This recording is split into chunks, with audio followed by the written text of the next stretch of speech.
Hi there, it's the Time Lord here, and thank you very much for tuning into my show. I have the amazing and the wonderful Richard Shymansky on the show. Oh, sorry, Richard, you've just gone blank. This is technology for you. Let me go back to me. Okay, so let me go to you. I do apologise. There you are in your brand new studio, which I think opened this weekend, did it? Absolutely, yeah. How did that go? Not bad. Not few people came in, had few sessions. People were very nice, very relaxed as well, which did surprise me. We have everything done according with COVID-19, disinfected, clean, and everything. And after every session, my wife comes and sorts everything out. But people were very relaxed, more relaxed than I thought they would be. Right, okay, so it went really well. That's really, really good. Really good, really pleased. Okay, so Richard, let me ask you some questions. You have photographed some amazing people in the past, and I've been mean amazing people and so on. And I'm just wonder, how do you get these people to pose and relax and get into the moment of the camera? How do you do all of that? Well, if it's famous or not famous people, the attitude is always the same. The way I looked at photography, number one is the connection. Before you press the shutter, you need to connect with your sitter. You need to understand them, what it's all about them, what's special. You look at people, you assess them as you know yourself as a photographer. You very quickly assess them. Is the left side or right side more appropriate? So you know where to put the light to, we all got slightly kinky in the nose or something, or the faces are not 100% symmetrical. So you first assess the person visually, you look at them and everything like this. But more important than that is to communicate with them, connect with them. So I always start chatting with people. I try to find out a little bit about them. I like them to talk more than I do. At the moment, I'm talking more than you, but usually I That's all listen right. as well, I That's all promise. right. No problem. No problem. You carry on. You carry on. So I like to capture their really personality. I watch people. I always say people, look, I'm a portrait photographer, so I know how to obviously deal with the lights and composing, and I know to pose you in a right way, if it's a powerful way, if it's a soft way, if it's complimentary, whatever like this. But I won't be posing you physically a lot. I'll be watching you first, the way you sit, the way you talk, the way you behave. So I'm going to adjust a little bit. I say, how about turning a little bit this way or something? So that's how I work with really people, with everyone. If it's people are coming to my studio now, or the times when I photograph quite a lot of celebrities and famous people, I dealt with that the same way. So, how important is it to know a bit about the person and to get behind their story, behind their character? Is that really important to you? It is important when it comes to something beyond what I call everyday photography, obviously, because you're doing it for purpose. So if I photograph a major, I don't know, field marshal, obviously strength is power. I concentrate on that to show it. But I always like to find something also special to trigger. So when somebody tells me this general never smiles to the camera, challenge for me. How to make one picture of him, at least one photo of him smiling. Okay, Uh, did that happen to you? Did that happen to it you? happened And to how me, did you yes. overcome it? How did you overcome that situation? Right. Very, very, I'll tell you a little story. The only thing is, I'm terrible with names. So I will have to ask my wife. She knows all the names. She got the list of them. It was the last field marshal, basically, in a British army. I was invited to Ministry of Defense to photograph him. Very upright gentleman. Before that, his adjutant came to me and said, Richard, let me tell you something. He never, ever smiles to camera. So even don't try, don't do anything. He's very serious, very straightforward. Just take his pictures and that's it. So he came with all these medals and amazing looking uniform. I sorted out before the location where I wanted to be. My lights were ready. Everything was sorted out.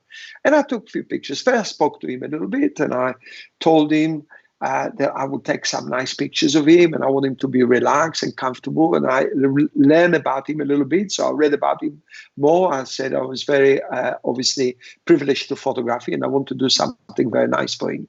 And I took a few shots, and I could see he was all right, responsive, did what I wanted him, but he was very straight. At the end of the day, when I knew I had already in a can what I need for me, and I knew the Ministry of Defense would be happy with that, I thought I can risk. So I was there actually with my wife. She was my assistant, assisting me. And I thought I'm going to be risky. What they can do, they can't shoot me. Maximum, they can kick me out from the Ministry of Defense. Risky or risque? Risque. Okay. Risque, with a risky, you could say, because risky for me as well. I didn't know. And Okay. I say something in a way like this.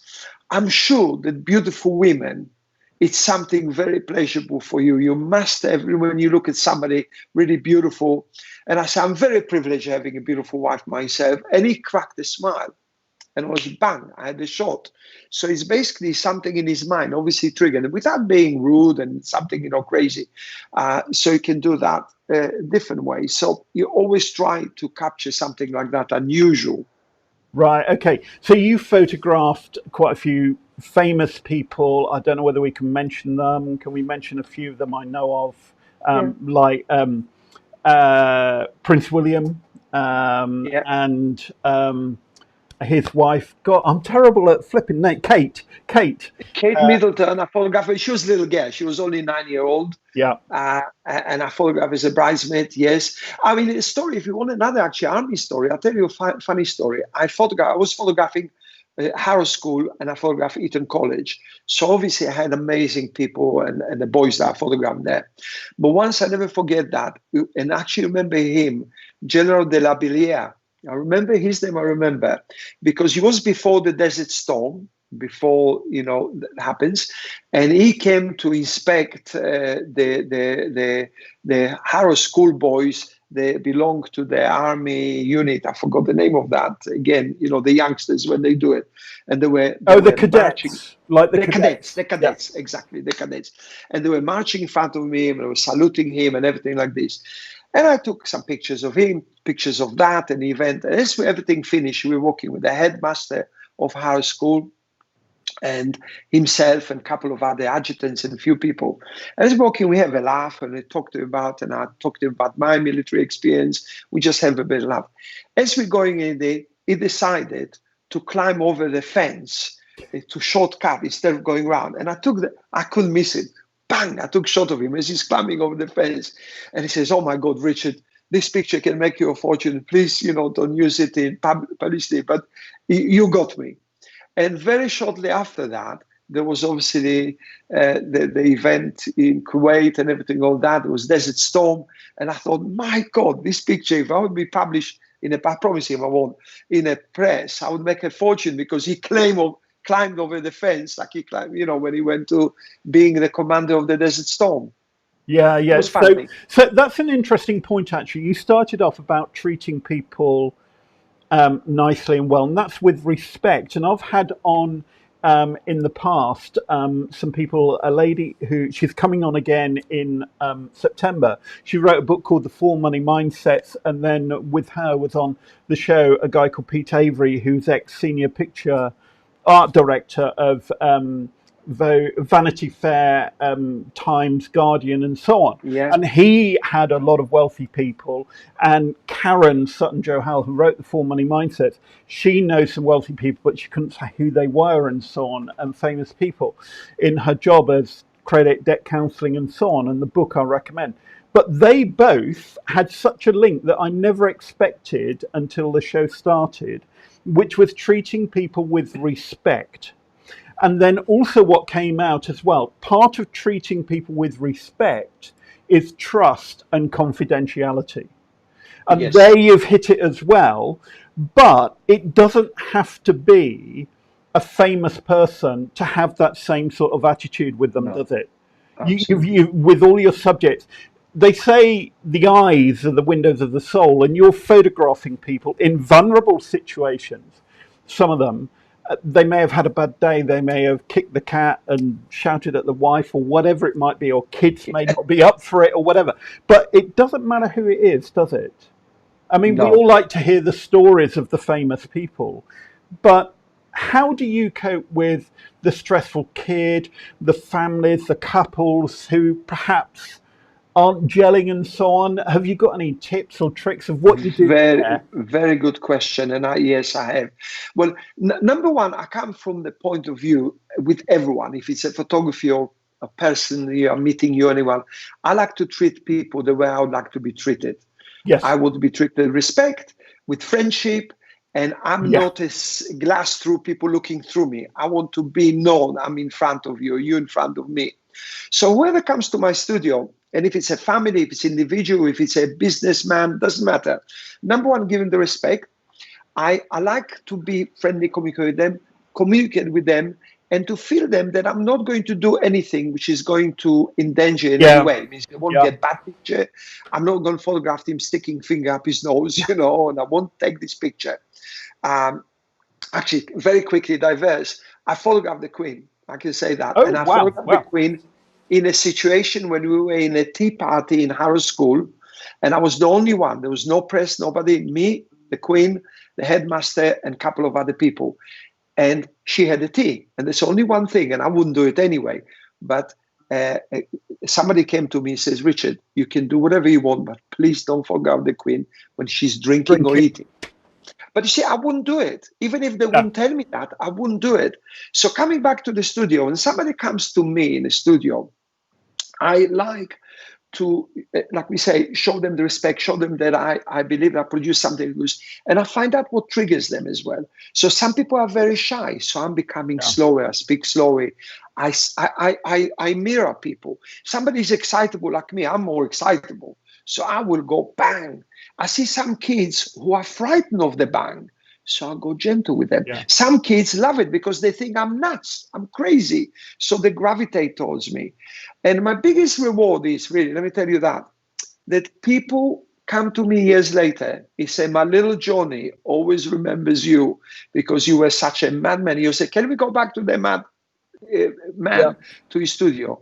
I squeeze people's noses. I've got a Yes. squeaker. I do crazy things to get that response. Yep. You know. Yeah. Once I had in my godson who is on the autistic spectrum, and I taught him to burp.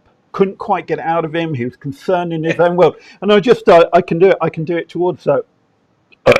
And I started doing Yeah. that. He started burping back at me and laughing. And then he was going, Yeah. Uncle Arwin, can you burp again? Can you burp again? And so that I just found something to help him. And then I Yeah. think one of the greatest compliments I had a guy in for his 50th party with his grandchildren and daughters and so on. And he said to me 2 years later, when I had a conversation with him, that he was looking through the album I'd done for them. And he said, almost with tears in his eyes, that it was probably the best day of his life. Oh, Because he actually had such a fantastic time with his family in the studio. Now, I don't shoot, I know you do, I don't shoot families and weddings and so on now I do. I concentrate on the corporate and other stuff. But I can see in your studio, your viewing area behind you, and we can see now some beautiful photos. And they are split moments in time, like the family behind you yeah, holding hands. I mean, yeah, they're precious moments, aren't they? yeah, How much yeah. privilege do you feel in being able to be there and take those shots that nobody else in the world has? Immense privilege. And you put your finger on that. Actually, very few people ask me about that. But you do feel because you're in the moment in time. I say to people, number one, because I own Hills and Saunders before, I sold it. And the company was established 1852. So I looked at a lot of old plates, negatives. I saw plates of youngsters with, setting up for Boer War, Right. and 80% of them never came back. And I saw pictures of families having tea. I saw famous people and non-famous people. And I knew these people passed away, but the photographer who took this picture passed away. But this image lasts. That's It's still forever. there. Yeah. You're being Time Lord, understanding more than Yeah. anyone else. Yeah. And I always say to people as well, listen, don't look at that only at this moment. At this moment, it doesn't. Think about this 10, 20, 30, 40 years time ahead. Yeah. This moment recorded will go in your family. People will be fighting for it to see. So I want to capture this connection. I like to make people look good. I like people look nice and everything. But for me, this little contact, the little moment the child puts his hand on a mom's face, the moment that you see tears in her eye, the way it gives him a hug. If I can catch that, I know I've done something very special for these people to remember in future. In generations after me, after them, we'll still be looking at that. And it doesn't matter whether it's the Queen or somebody off the street or friend or whatever. And I remember one of the most poignant photograph sessions I've ever had when I was doing personal. This girl came into my studio, young lady, she was in her mid-20s, and she said, look, my identical twin sister died soon after birth. And she was an identical twin, she was a smaller and so on. And she passed away. I have no photos. Can you please create a photo of me and my sister, i.e. me posing as my sister? Now, some people say that's weird and so on, but for her, it was an emotional need. And so I set it up where I posed her, you know, with the arm around an imaginary person, and then somebody sitting there or standing there, or her standing behind me. And then I got her to stand or sit in that place of her identical twin. And I produced these photos, and she was almost crying when I gave them to her. Because although it wasn't a reality that happened, it was something she desired. But it's in there. Yes, that's right. That's right. And I was able to do that for her and create. And I always remember that is probably about the most poignant and memorable shoot I've ever done with somebody, when they wanted that and they wanted to imagine what it would have been like. And it healed some hurt in her as well. I mean, this goes deep, some of this stuff. So, you know, it is very important, this stuff. And so finally, what are your plans with your studio, Richard, finishing on this now? Well, the plans are amazing. This is my viewing room. The studio is upstairs. I finished painting it, so I made it half of it black. So I'm going more into a moody black photographs. Nice. I've got a motorized background system, which I'm going to do a bit of a, you know, I think that the things, the pendulum is swinging back a little bit more traditional, more brownie, painted backdrops. And I still got the white area for the energetic jumping and doing exciting jobs. And I hope that people will come, they will capture more, even understand the family, the love, what happened through COVID. People spend time with the children, with their wives, with their husbands. Hopefully they'll want to capture that for posterity, that will give them lots of pleasure. I'll tell you what, here's off the cuff. By the way, everybody, none of this is rehearsed. And I've just thought of something. I've been out recently with this camera. I'll tell you what, the first person, if you're willing, Richard, we can cut this bit if you want, but the first person to book in with you, it's a paid shoot, okay? I will be there with this, and I'll take 2 shots of them. This takes 2 shots in the back, or maybe 4 or whatever. I'll take some portraits of them with this, as well as you doing the standard portraiture in your studio, because it's a brand new studio. Anybody else who responds to this, first person to respond on LinkedIn, Twitter, YouTube, wherever it is, to say, bang, I'd like that shoot with Richard. They have to pay you and all the rest of it, obviously. But I will be there with this. Do it. No, actually, I'll do something else for both of you, for me, because it's exciting, it's different. Whoever from that will contact me, the first person, get completely free session in my studio. Fantastic. And I give them 1 10x8 as a present. Whatever they want afterwards is up to them. That is fantastic. Okay, so this is the challenge for people to get on there. I will start publishing this shortly because we're recording live on social media and so on. And that is brilliant. So a free shoot in your studio, a 10x8, and they are going to get shots with this as well. on my camera here as well. I'm going to come in with this old camera, and we're going to have some fantastic fun together. Absolutely, That lots is of fun. brilliant. That is brilliant. Thank you so much. I'm going to do the outro now, Richard. Thank you so much for being on my show this week. Stay on the line. When we go off air, we'll catch up and we will talk a bit more about that. Thank you very much, my friend. You take care and live Thank long and you. prosper. May the force be with you. Thank you very much, And everybody, for watching. Now the outro is now coming up. Cheers. Bye. brilliant. Lovely. Thank you very much. Oh, outro's not playing.